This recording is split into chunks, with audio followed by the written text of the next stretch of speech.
We used to warn kids about strangers in cars, but now, rather than a van driving down your street, the stranger danger is in the palm of their hands.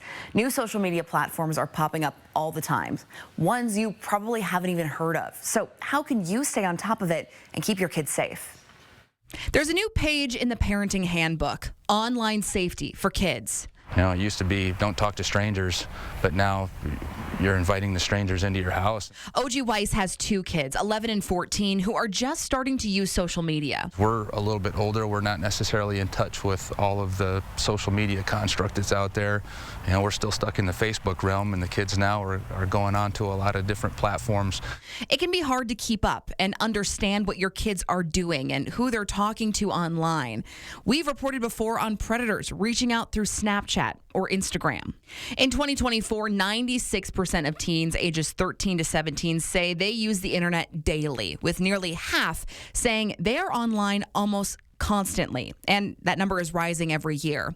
With technology integration in schools and the rise of social media use in younger kids, it's a world we can't avoid, but there are ways to navigate it safely. We are just a tip of the iceberg of what's actually going on out there. Detective Amy Nisley with the Coeur d'Alene Police Department is part of the Attorney General's newly formed Idaho Internet Crimes Against Children Task Force. Her job is to help keep our kids safe online while investigating cases of people taking advantage of kids online. Approaching them, responding to them, trying to elicit videos, sexual contact, something of that nature. It's a growing concern across the country, and we are not immune to it here in the Inland Northwest. Recently, Detective Nisley held a series of workshops for local parents like the Weisses to talk about things that they can do at home so their kids' names don't end up in her reports. I think the number one thing is talking to their kids, talking about their online usage, what apps are on, what games they play, who they talk to, and when the kid does come to them, talk to them about it's okay if something happened.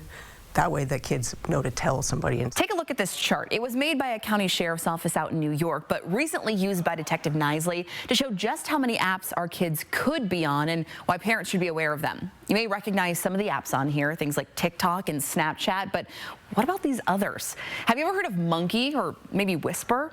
All of them can open up the door to communication with strangers and could be dangerous if they're in the wrong hands. There's definitely some grooming that goes on in a lot of these apps, and like maybe the secrecy, you know, if they have friends that they won't tell them about, or they're allowing them to use their phones at bed at night where the parents have no idea, you know, who they're chatting with. A lot of it's just open communication with the kids about it. And it's not just messaging apps. Take popular gaming apps like Roblox, Minecraft, or even Fortnite. All have options where users can chat with strangers while playing the game that could lead to inappropriate interactions. But there are options to manage it by turning these chat features off or only allowing children to communicate with people they know. We just have boundaries in place with our kids, and we have a very open and honest relationship with our kids, and they're comfortable talking to us, and we're comfortable talking to them. Good communication and honesty is something the Weiss family hopes to build off as they turn the page to this new chapter, giving their kids the tools they need to navigate our online world. Now, after hearing all that, you may be a little bit more stressed out than when we first started, but the good news is that there is things that parents can do. First, create and encourage an open communication between you and your children when it comes to their online use. Second, look into the apps that monitor your child's screen time and their app time to see how much time they're spending on each.